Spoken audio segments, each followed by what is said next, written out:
Harbour View are finally back in action against Treasure Beach. Waterhouse gets another chance to impress the home fans against the Maroons, and the Reggae Boys welcome a big new sponsor for the remaining World Cup qualifiers. All this and more on this Match Week 6 preview show. Yeah, people, welcome back to JPL Fan, and we have a truncated run of JPL action this week, but we still got plenty to discuss.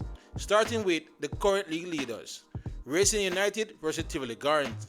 Racing were pretty good in their last outing against Dumbo and were a controversial referee decision away from starting the season with a perfect 4 wins in 4. It was a game they created numerous chances but lacked a bit of sharpness in front of goal. As the joint highest goal scorers in the league currently with 11 goals, I am sure they would see it simply as an off day for their strikers. To make matters worse, one of their prominent attackers, Tajay Grant, left the last match early due to an injury, and he may not be available for this upcoming match. Not to mention, influential captain Markovich Brown is also a doubt after he too left the last match early due to injury. So all good news for the visiting Tivoli Gardens, who has looked a shadow of themselves so far this season. The men in Tangerine are in a weird state, but they were rather disappointing in their last match against Molynes United.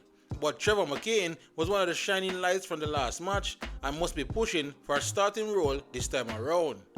Regardless who head coach Jerome Waite decides to play on the field this Sunday, one thing is certain: they must match Racing intensity in midfield to walk away with a positive result. As for last season head-to-head, Tivoli actually has the better record after snatching 2 wins and a loss from Racing United. So this one should be a fun one when Racing United takes on Tivoli Gardens 3 p.m. this Sunday. Treasure Beach versus Harbour View. Treasure Beach put up more than a decent fight against the defending champions last week and had their own controversial referee moment that they need to wipe from memory. For this upcoming weekend, they will be hoping to settle a bit quicker to start the matches, and they will absolutely be hoping they are more clinical in front of goal. Also, after shipping 11 goals in 5 matches, I am sure coach Kemar Ricketts will also be hoping for a clean sheet, which will be their first since the opening weekend against Police FC. A feat that didn't seem all too difficult against this weekend's opponents, Harbour View and Montego.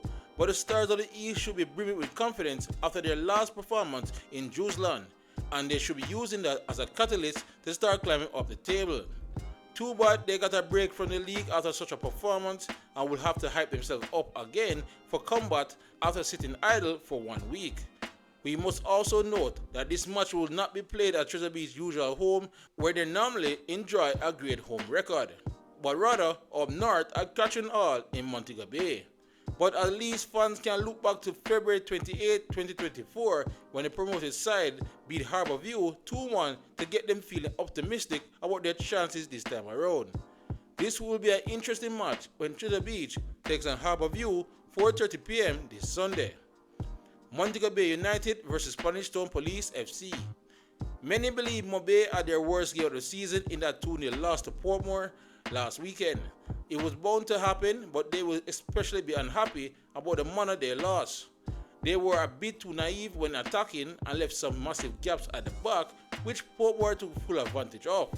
But they are returning to the friendly confines of Catching Hall and should already be over last week's performance. Jamari Clark remains on the watch list for availability, but they should have everyone else fit and ready for Police FC's visit. Speaking of the Police, in contrast to Mobe, many believe that their last performance against Chapelton was their best. They themselves should know that they squandered massive chances to get their first win of the season in that match, but should be feeling more confident as they visit a league title contender. They only just need anyone to get the ball in the back of the opponent's net. This match should not be missed when Montego Bay United host Spanish Town Police FC this Sunday at 7 p.m. Molynes United versus Portmore United. Well, you heard we mention them a couple of times, but Portmore were shrewd and efficient in their display against Montego Bay United. But how much of that was down to the large spaces offered to them from Mobe? Is there enough creativity in the team to break down a mid to low block? Those are the questions I still have for this team going forward, because there's no doubting that defense will once again be one of the best in the league by season end. Funny enough, it's the same question I currently have for Molynes United. They looked decent against Tivoli in the last match, especially in the first half, but the team is currently lacking goals. Management did their part and brought in a new striker from Nigeria to try and solve this, but for a team that only scored 4 goals in their opening 5 matches, it's clear they need more than one attacker to step up. Molynes are still searching for their first victory of the new season, and we're hoping they get the ball rolling this weekend versus a very strong Portmore team. Looking back at last season's 3-game series, they failed to beat Portmore after losing 2 games and drawing the other. But can Molynes pull off the upset? We will all just have to wait and see when Molynes United takes on Portmore United this Monday. Waterhouse versus Phoenix Chapelton Maroons. Waterhouse at this current time are most likely in hot water with their home fans. Back-to-back home defeats after taking the lead as well in both matches has soured the good vibes around the team a little bit. What's even more worrisome is this home form is mirroring what happened last season, and such a home record didn't bode too well for their playoffs hopes. But there are a few good news. Influential captain Andre Fletcher made his long-awaited return from injury in that defeat to Arnett, as well as starting centre-back Elvis Wilson was fit enough to make the bench last time out. They should also have Nashawn Bolt back as well from suspension, so with the exception of centre-forward Atavari Bygrave, they should have their full complement of players available for this weekend's match against Chapelton Maroons. The Phoenix entered this match off the back of a relatively disappointing performance against newly promoted Police FC in their last match. Yes, they created numerous chances, especially in the first half, but all those chances dried up in the second when Police decided to go in a defensive shell. They have yet to prove that they can overcome such a tactic, but at least they won't need to worry about it in this match, as I can't see Waterhouse playing like that. I'm expecting an open game which suit the Maroons the best, so I'm predicting the first goal will be key in this match. As for the recent head-to-head record, Waterhouse actually failed to beat the Maroons last season after losing twice and drawing the other. This one should not be missed when Waterhouse hosts Phoenix Chapelton Maroons 7:30 this Monday. So that's our look at this round of fixtures, but before my predictions, let's look at some local football news. Mount Pleasant has become the first Jamaican club this season to qualify for the semi-final round of the CONCACAF Caribbean Cup. They sealed their entrance with a comprehensive 2-0 victory over Trinidad Central FC last week, which gives them a perfect 9 points from 3 games. They have one more match remaining in the group stage, and that happens this Tuesday against Dunreps O&M FC. Also, due to this match on Tuesday, their match against Arnett Gardens, which was originally scheduled for Sunday, has been postponed. Cavaliers' visit to Dumbarton this weekend has also been postponed as they travel to Barbados to also play in the Caribbean Cup on Wednesday.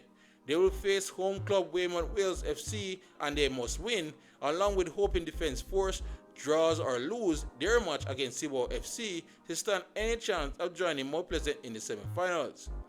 And finally, the Reggae Boys Road to World Cup 26 campaign just got a major boost and sponsorship after the JFF wrote the news on Friday that the multinational digital payment company Visa had joined on as official partner.